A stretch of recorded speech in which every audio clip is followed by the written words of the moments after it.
Stop, ini pertanyaan yang sangat menarik.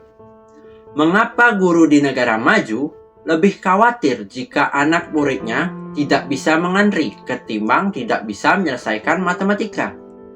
Seorang guru di Australia pernah berkata, "Kami tidak terlalu khawatir anak-anak sekolah dasar kami tidak pandai matematika. Kami jauh lebih khawatir jika mereka tidak pandai mengantri." Saya tanya, "Kenapa begitu?" Dan dia pun menjawab, 1.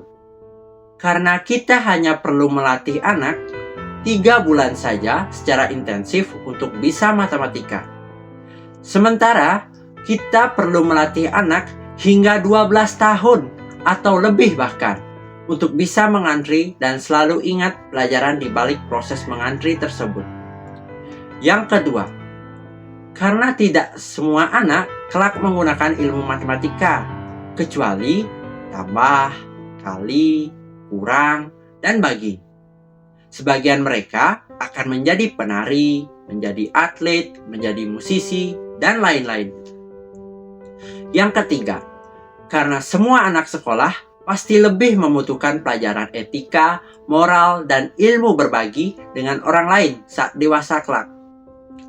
Jadi, apa pelajaran penting di balik budaya mengantri ini? Banyak sekali. Yang pertama, anak belajar manajemen waktu. Jika ingin mengantri paling depan, harus datang lebih awal dan persiapan juga lebih awal. Kemudian yang kedua, anak belajar bersabar menunggu gilirannya. Jika ia mendapat antrian di tengah atau di belakang.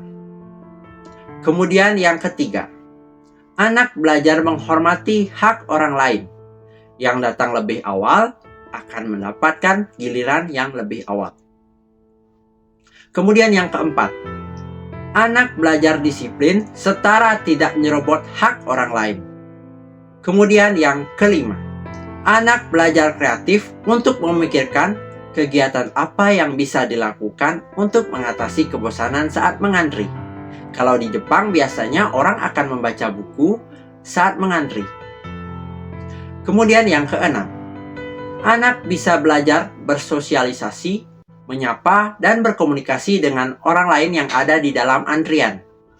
Yang ketujuh, anak belajar tabah dan sabar menjalani proses dalam mencapai tujuannya.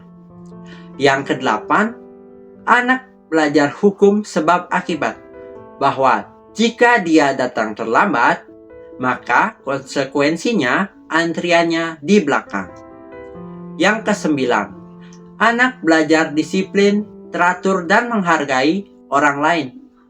Kemudian yang ke-10, anak belajar tentang rasa malu apabila dia menyerobot hak orang lain. Masih banyak pelajaran lainnya, Anda bisa menemukan sendiri ya. Saya menerima tulisan ini dari sebuah grup WhatsApp. Siapapun yang menulisnya, saya ucapkan terima kasih dan saya share tulisan ini. Semoga kita semuanya mendapatkan karma baik. Karma baik untuk penulisnya, karma baik untuk yang menyimak dan mengambil pelajarannya, maupun karma baik untuk yang membagikannya.